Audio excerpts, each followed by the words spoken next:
Hi, my name is Audrey Loomis, and I'm a senior theater and dance major at the University of Texas at Austin. For these past 3 semesters, I've been developing an undergraduate honors thesis on gendered adaptation in Shakespeare. This project is called Unsex Me.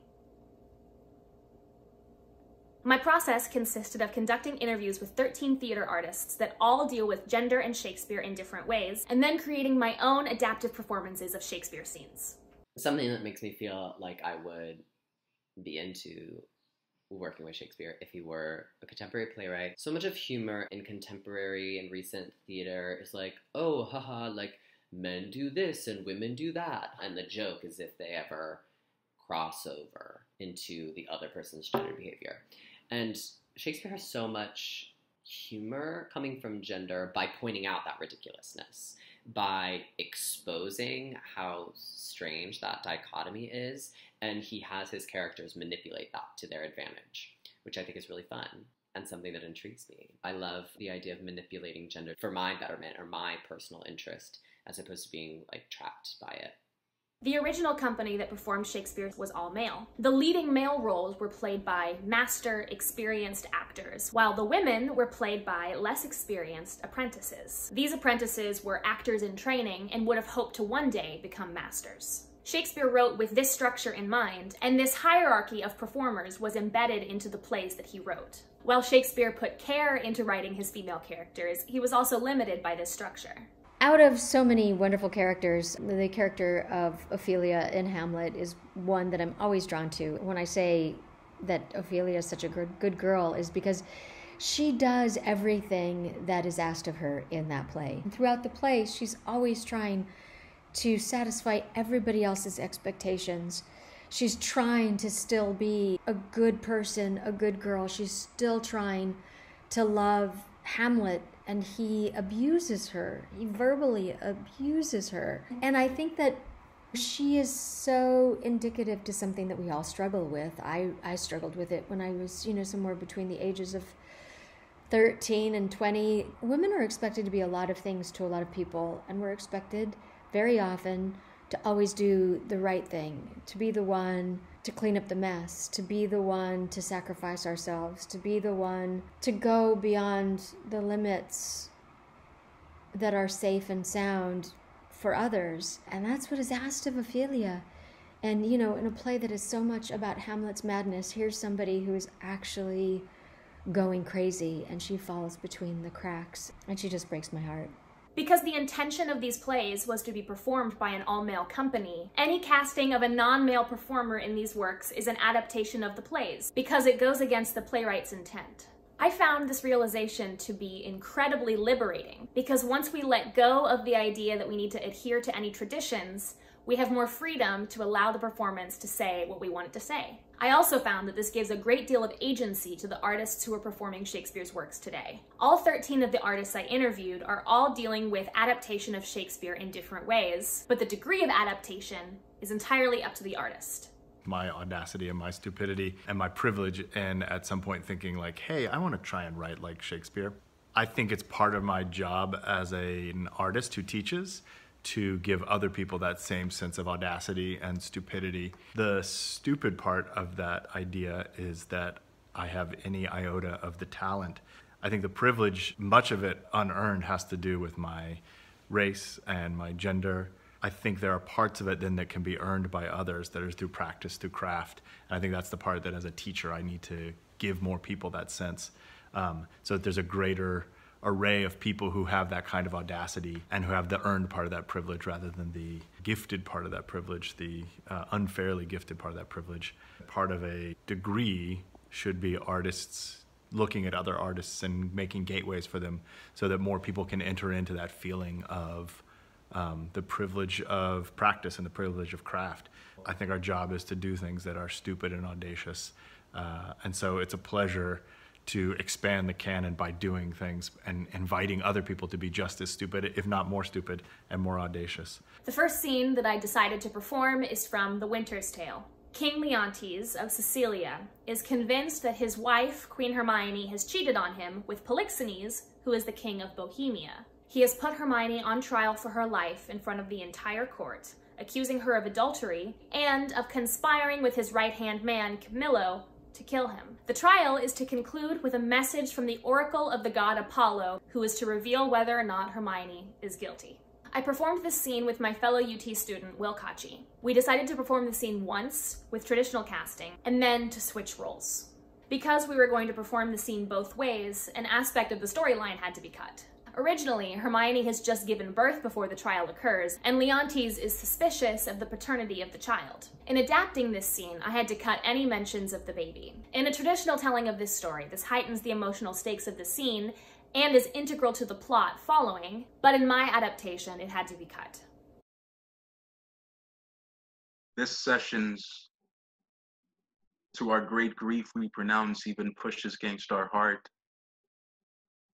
The party tried the daughter of a king, our wife, and one of us too much beloved. Let us be cleared of being tyrannous, since we so openly proceed in justice, which shall have due course even to the guilt or the purgation. Produce the prisoner. Hermione, queen to the worthy Leontes, king of Sicilia. Thou art here accused and arraigned of high treason in committing adultery with Polixenes, king of Bohemia, and conspiring with Camillo to take away the life of our sovereign lord, the king, thy royal husband. The pretense whereof being by circumstances partly laid open, thou, Hermione, contrary to the faith and allegiance of a true subject, didst counsel and aid them for their better safety to fly away by night. Since what I am to say must be but that which contradicts my accusation, and the testimony on my part no other but what comes from myself, it shall scarce boot me to say not guilty. Mine integrity being counted falsehood, shall, as I express it, be so received. But thus, if powers divine behold our human actions, as they do, I doubt not then, but innocence shall make false accusation blush, and tyranny tremble at patience. You, my lord, best know, or at least will seem to do so, my past life hath been as continent, as chaste, as true as I am now unhappy, which is more than history can pattern, though devised and played to take spectators. For behold me, a fellow of the royal bed, which owe a moiety of the throne, a great king's daughter, the mother to a hopeful prince, here standing to prate and talk for life and honor, for who please to come and hear. For life, I prize it as I weigh grief, which I would spare. For honor, 'tis a derivative from me to mine, and only that I stand for. I appeal to your own conscience, sir. Before Polixenes came to your court, how I was in your grace, how merited to be so. Since he came, with what encounter so uncurrent have I strained to appear thus? If one jot beyond the bound of honor, or in act or will that way inclining, hardened be the hearts of all that hear me, and my nearest of kin cry fie upon my grave. I ne'er heard yet that any of these bolder vices wanted less impudence to gainsay what they did than to perform it first. That's true enough, though 'tis a saying, sir, not due to me. You will not own it. More than mistress of which comes to me in name of fault, I must not at all acknowledge. For Polixenes, with whom I am accused, I do confess I loved him as in honor he required, with such a love as might become a lady like me. With a love even such, so and no other as yourself commanded, which not to have done, I think had been in me both disobedience and ingratitude to you and toward your friend, whose love had spoke, even since it could speak from an infant freely, that it was yours. Now for conspiracy, I know not how it tastes, though it be dished for me to try how. All I know of it is that Camillo was an honest man. And why he left your court, the gods themselves, wanting no more than I, are ignorant. You knew of his departure as you know what you have undertaken to do in his absence. Sir, you speak a language that I understand not. My life stands in the level of your dreams, which I'll lay down. Your actions are my dreams. So thou shalt feel our justice, in whose easiest passage look for no less than death. Sir, spare your threats. The bug which you would fright me with, I seek. To me can life be no commodity.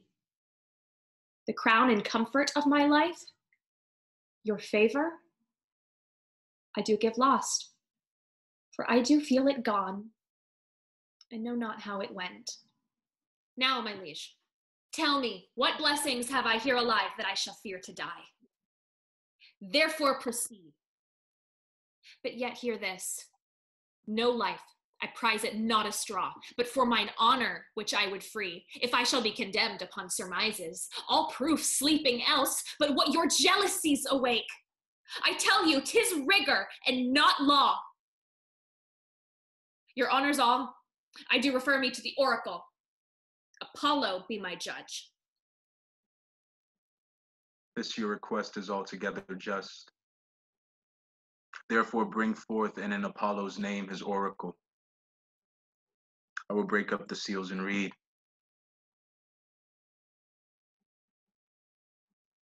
Hermione is chaste. Polixenes blameless. Camillo a true subject.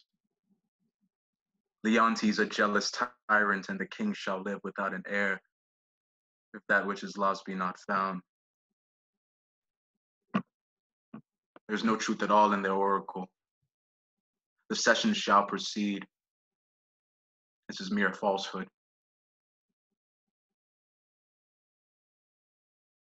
This sessions, to our great grief we pronounce, even pushes against our heart. The party tried, son of a king, our husband, and one of us too much beloved. Let us be cleared of being tyrannous, since we so openly proceed in justice, which shall have due course, even to the guilt or the purgation. Produce the prisoner. Hermione, king to the worthy Leontes, queen of Sicilia, thou art here accused and arraigned of high treason in committing adultery with Polixenes, queen of Bohemia, and conspiring with Camillo to take away the life of our sovereign, the queen, thy royal wife, the pretense whereof being by circumstances partly laid open. Thou, Hermione, contrary to the faith and allegiance of a true subject, didst counsel and aid them for their better safety to fly away by night. Since what I am to say must be but that which contradicts my accusation, and the testimony on my part no other but what comes from myself, it shall scarce boot me to say not guilty. Mine integrity being counted falsehood shall, as I express it, be so received. But thus, if powers divine behold our human actions as they do, I doubt not then but innocence shall make false accusation blush, and tyranny tremble at patience. You, my wife, best know who least will seem to do so. My past life had been as continent, as chaste, as true as I am now unhappy, which is more than history can pattern, though devised and played to take spectators. For behold me, a fellow of the royal bed, which owe a moiety of the throne, a great king's son, and the father to a hopeful prince, here standing to prate and talk for life and honor for who please to come in here. For life, I prize it as I weigh grief, which I would spare. For honor, 'tis a derivative from me to mine, and only that I stand for. I appeal to your own conscience, sire. Before Polixenes came to your court, how I was in your grace, how merited to be so. As since she came, with what encounter so incurrent have I strained to appear thus? If one jot beyond the bound of honor or an act or will that way inclining, harden be the hearts of all that hear me, and my nearest of kin cry fie upon my grave. I ne'er heard yet Many of these bolder vices wanted less impudence to gainsay what they did than to perform it first. That's true enough, though 'tis a saying, sire, not due to me. You will not own it. More than master of which comes to me in name of fault, I must not in all acknowledge. For Polixenes, with whom I am accused, I do confess I loved her as an honor she required. With such a kind of love as might become a lord like me, with a love even such was no other as yourself commanded. Which not to have done, I think, had been in me both a disobedience and ingratitude to you and toward your friend, whose love had spoke, even since it could speak from an infant freely, that it was yours. Now for conspiracy, I know not how it tastes, though it be dish for me to try how. All I know of it is that Camillo was an honest man, and why he left your court, the gods themselves wotting no more than I are ignorant. You knew of his departure, as you knew what you have undertaken to do in his absence. You speak a language that I understand not. My life stands in the level of your dreams, which I'll lay down. Your actions are my dreams. So thou shalt feel our justice, in whose easiest passage look for no less than death. Sire, spare your threats. The bug which you would fright me with, I seek. To me, life can be no commodity. The crown and comfort of my life, your favor, I do give lost, for I do feel it gone. But know not how it went. Now, my liege, tell me what blessings I have here alive that I should fear to die. Therefore proceed. But yet hear this, mistake me not, no life, I prize it not a straw, but for mine honor which I would free. If I shall be condemned upon surmises, all prove sleeping else, but what your jealousies awake, I tell you, 'tis rigor and not law. Your honor's all, I do refer me to the oracle. Apollo be my judge. This your request is altogether just. Therefore bring forth, and in Apollo's name, his oracle. I will break up the seals and read. Hermione is chaste. Polixenes blameless.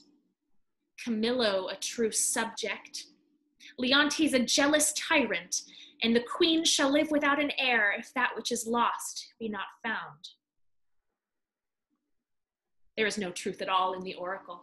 The sessions shall proceed. This is mere falsehood. While rehearsing the two versions of this scene, Will and I actually found that we both felt more comfortable during the second, non-traditional version of the scene. What do you feel about like each version of the scene that makes you feel kind of more or less comfortable stepping into each role? The character of Leontes, I'm not as inclined to like naturally play those actions of like, like being super angry and like, accusatory. When I read as Hermione, I do feel more comfortable. Myself in this scene, and there's almost kind of a weird relief in stepping into the Leontes character and sort of like taking on a character that like people wouldn't really cast me as. Yeah, like in other work I've done, like I've played like Othello before, which is a character that's very extreme in like his like actions, just the way like I look, the way I am physically, just my type is more inclined. I'm more likely to be cast in like roles of like that are more like masculine. I don't bring this up to make any general statements or assumptions about men and women, but to demonstrate how two individual artists were informed by their identities while performing this scene. And this is not a realization that either of us would have come to had we not adapted the scene. I am one of the 3 co-founders of Upstart Crow Collective, which is a Seattle-based company that produces classical plays with diverse female and non-binary casts. Kind of at its core, what we're trying to do is create opportunities for those folks who have been traditionally marginalized by the very male-dominated Shakespearean canon. So that means in a Shakespeare play, you might, if you're lucky, have 4 roles that are traditionally female and 10, 12, 16 roles that are male. And, I think when people come see our shows, if they've never seen a show before, there can be expectations and there can be assumptions about what they're going to see. I think one assumption for some of the more pessimistic folks is, oh, I'm just not going to believe it. Another assumption may be that because of the demographic of our cast, that there is going to be some production element that is going to highlight that there's going to be a great moment in the play where there's a huge spotlight and all of a sudden some text is highlighted in a way that makes you go, oh, right. These are all women and non-binary people telling the story. We just tell the story honestly and truthfully. There will naturally be themes and lines and moments that just sort of reverberate and echo, maybe in a different way than they would if you were watching that same moment in a traditionally cast play. But how that resonates and echoes for people, you know, that's different for each person. The second scene I chose to work on is from Henry VI, Part 3. This specific scene comes at the end of the play. For the entire trilogy, we have seen King Henry, a notoriously pacifist king, deal with the uprising of the House of York. The end of this play sees King Henry imprisoned in the Tower of London, where he is visited by Richard, Duke of Gloucester, a member of the York family who has come to kill him. This scene is in many ways a precursor to Shakespeare's play Richard III, and we can see Richard becoming the famous villain that he is in that play. I was inspired by the works of all-female and non-binary Shakespeare companies and decided to cast 2 women in these roles, UT students Sage Larmer and Guinevere Gouveia. While rehearsing this scene, we decided not to focus at all on their identities as women or the characters' identities as men. Instead, they just brought themselves to the character, and we used the original male pronouns of the text.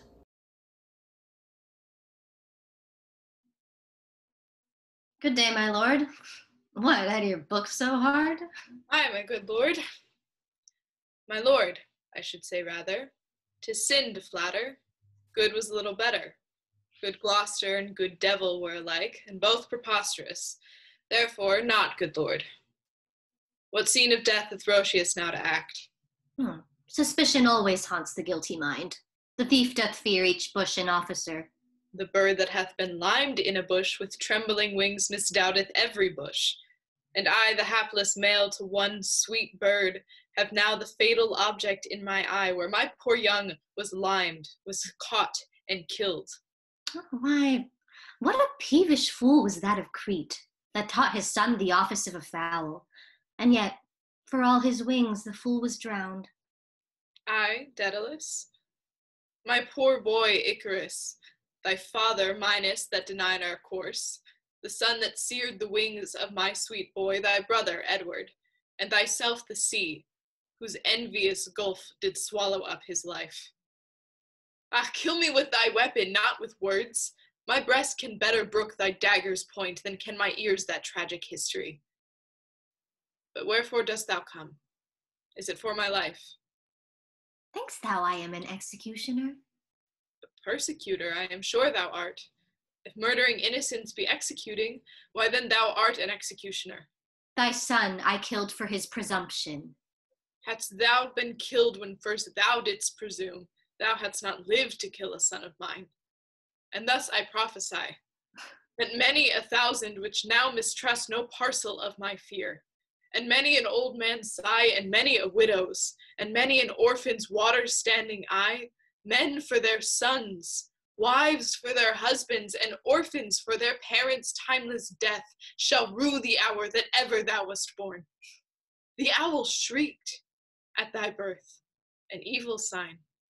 The night crow cried, a boding luckless time. Dogs howled, and hideous tempest shook down trees. The raven rooked her on the chimney's top, and chattering pies in dismal discord sung.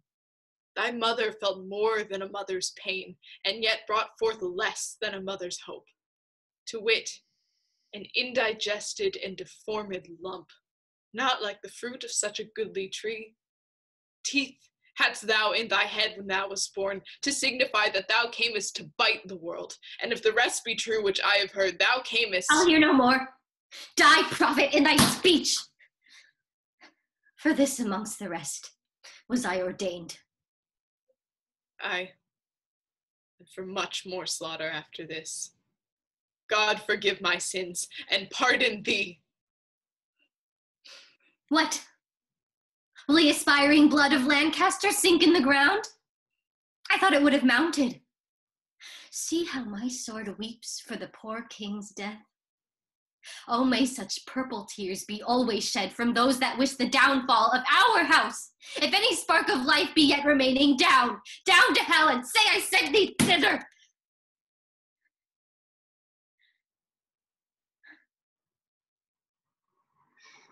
I,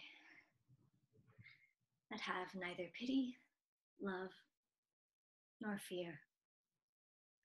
Indeed, 'tis true that Henry told me of, for I have often heard my mother say, I came into the world with my legs forward.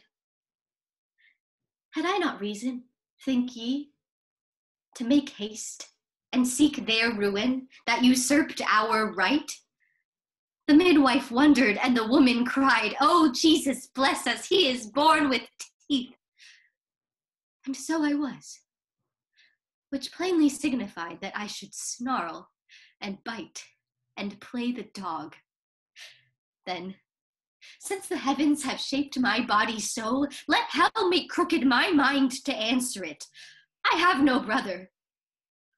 I am like no brother, and this word love, which graybeards call divine, be resident in men like one another, and not in me. I am myself alone.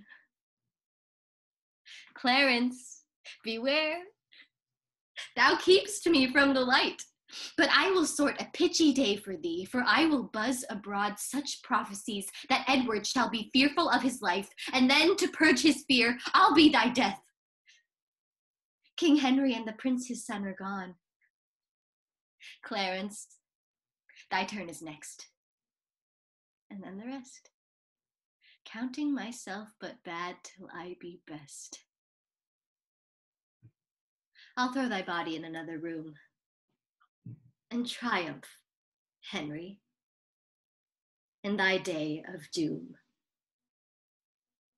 The point is that, like, if we're still gonna do them, they have to be alive in a way, which means we have to keep finding new things, and they have to keep being newly relevant to us. I'm not really concerned about, like, oh, that choice really worked, or really, like, of course I want it to make some modicum of sense, but I'm not worried about right or wrong if it unlocks a new meaning. Because why else would the play survive? The last scene that I decided to adapt is from The Taming of the Shrew. Petruchio has been sent to tame and seduce Katerina, who has not yet found anyone that she wants to marry. This play is controversial, often called sexist and misogynist. The theatrical tradition of this play has become to portray the relationship between Petruchio and Kate as violent, and that Kate is a victim of abuse. However, I would imagine that when this play was written, it was intended to be romantic. For me personally, I don't think I would ever be able to view this scene in this way with a heterosexual pairing, but I was interested to see what would happen if I cast two women in these roles. We rehearsed and performed this scene as if it took place in an entirely non-patriarchal world. I cut any mentions of men or masculinity or changed them to feminine. When Petruchio says, "Your father hath consented that you shall be my wife," I changed this to mother. Now we were able to focus specifically on the language and the relationship between these two characters. I will attend her here, and woo her with some spirit when she comes. Say that she rail. Why then I'll tell her plain, she sings as sweetly as a nightingale. Say that she frown. I'll say she looks as clear as morning roses newly washed with dew. Say she be mute and will not speak a word, then I'll commend her volubility, and say she uttereth piercing eloquence. If she do bid me pack, I'll give her thanks, as though she bid me stay by her a week. If she deny to wed, then I'll crave the day when I shall ask the banns and when be married. But here she comes, and now, Petruchio, speak. Good morrow, Kate, for that's your name I hear. Well, have you heard but something hard of hearing? They call me Katerina that do talk of me. You lie. In faith, for you are called plain Kate, and bonny Kate, and sometimes Kate the cursed, but Kate, the prettiest Kate in Christendom, Kate of Kate Hall, my super dainty Kate, for dainties are all Kates, and therefore, Kate, Take this of me, Kate of my consolation, hearing thy mildness praised in every town, thy virtues spoke of, thy beauty sounded, yet not so deeply as to thee belongs.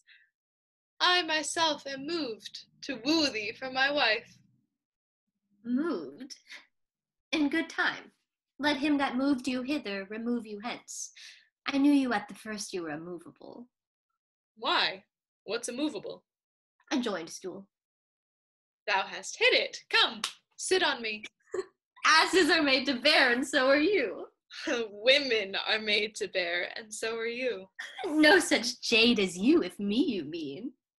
Come, you wasp, in faith, you are too angry. If I be waspish, best beware my sting. My remedy is then to pluck it out. Aye, if the fool could find where it lies. Who knows not where a wasp does wear her sting? In her tail. In her tongue. Whose tongue? Yours, if you talk of tails, and so farewell. What, with my tongue in your tail? Nay, come again, good Kate, I'm a lady. That I'll try. I swear I'll cuff you if you strike again. So may you lose your arms. If you strike me, you are no lady. And if no lady, why then, no arms. Nay, come, Kate, come. You must not look so sour. It is my fashion when I see a crab. Why, here's no crab, and therefore look not sour. There is. There is. Then show it me. Had I a glass, I would. What, you mean my face? Well aimed of such a young one. Now, by St. George, I am too young for you. Yet you are withered. 'Tis with cares. I care not. Nay, hear you, Kate, in sooth you scathe not so. I chafe you, if I tarry, let me go. No, not a whit. I find you passing gentle. 'Twas told me you were rough and coy and sullen, and now I find report a very liar. For thou art pleasant, gamesome, passing courteous, but slow in speech, yet sweet as springtime flowers. Thou canst not frown, thou canst not look askance, nor bite the lip as angry wenches will, nor hast thou pleasure to be cross in talk, but thou with mildness entertainst thy wooers, with gentle conference, soft and affable. Where did you study all this goodly speech? It is extempore, from my mother wit. Ah, a witty mother, witless else her child. Am I not wise? Yes. Keep you warm. Marry, so I mean, sweet Katerina, in thy bed. And therefore, setting all this chat aside, thus in plain terms, your mother hath consented that you shall be my wife, your dowry agreed on, and will you, nill you, I will marry you. Now, Kate, I am a partner for your turn, for by this light whereby I see thy beauty that doth make me like thee well, thou must be married to no one but me. For I am she born to tame you, Kate, and bring you from a wild Kate to a Kate conformable as other household Kates. Here comes your mother. Never make denial. I must and will have Katerina to my wife. I think that in our current consciousness, we've made some great strides in making the theater more representative, but there still is a bias in our thinking, of unconscious bias of that's somehow enough, that if the play is diverse across many different lines, that it is somehow representative of people. And I think we need to expand our thinking on that. A personal example is working on a production of Othello, and one of the issues run into that play immediately is that there are very few female characters, which is true in much of the canon, but it certainly shows up a lot in Othello. And the role of Bianca, who traditionally is cast as a sexualized woman, a prostitute. Traditionally, if we want to diversify our play, what we tend to do is diversify that particular role. There's a certain degree of exoticism that goes on if you cast a woman of color in that role. Characterizing a woman of color as a sexual person, and that can often get overlooked because there are A, few roles, and B, that's a good role. But what does it mean when we ask a particular woman or type of woman or gender, race, etc. of woman to play that role? Conversely, working on a production of Hamlet and casting a trans actor in the role of Laertes. Lines like, "To thine own self be true," take on a much more profound meaning that we only could realize once we were all in the space and working on it. But giving that actor the space to self-identify, to change pronouns in the writing, figuring out how they want it to be spoken to and by whom in the play and for whom that mattered and didn't, became a wonderful discussion we had as we built the production. And I invite everyone to take those hard conversations on. Throughout the process of interviewing theater artists that perform contemporary Shakespeare and rehearsing my own scenes, I learned so much about representative casting. There are endless opportunities to explore these plays through new and modern lenses that can be found through gender-adaptive casting and performance. In the future, I know that I will continue to explore the implications of casting a specific individual in a specific role, because I know that there is much farther that I can go. These questions are important, and there is so much to be gained by asking them. There are several people that I want to thank. First and foremost, the artists that graciously allowed me to interview them for this project. Next, thank you to my incredible faculty advisor, Ketta Carpenter. She's a professional in this field and has done her own adaptations of Shakespeare, but throughout this process encouraged me to find my own voice and opinions. Thank you to Will, Sage, and Gwenny for performing in my scenes. They all embraced the roles and the language and gave so much to this project, and I am so, so grateful. Thank you to Andrew Carlson for being a fresh eye on my ideas when I could not be objective anymore. Thank you to Emma Hollingsworth for providing the artwork for this video, and to Henry Wheatley Rutner for your filming help and for providing constant support throughout this process. And thank you so much for watching this video, for watching some Shakespeare, and supporting my work. Thank you. Camillo, a true subject. Leontes, a jealous... It's my Alexa, I'm so sorry. Alexa, stop. Oh, Alexa. Alexa, please. I'm trying to do my thesis. Oh, God.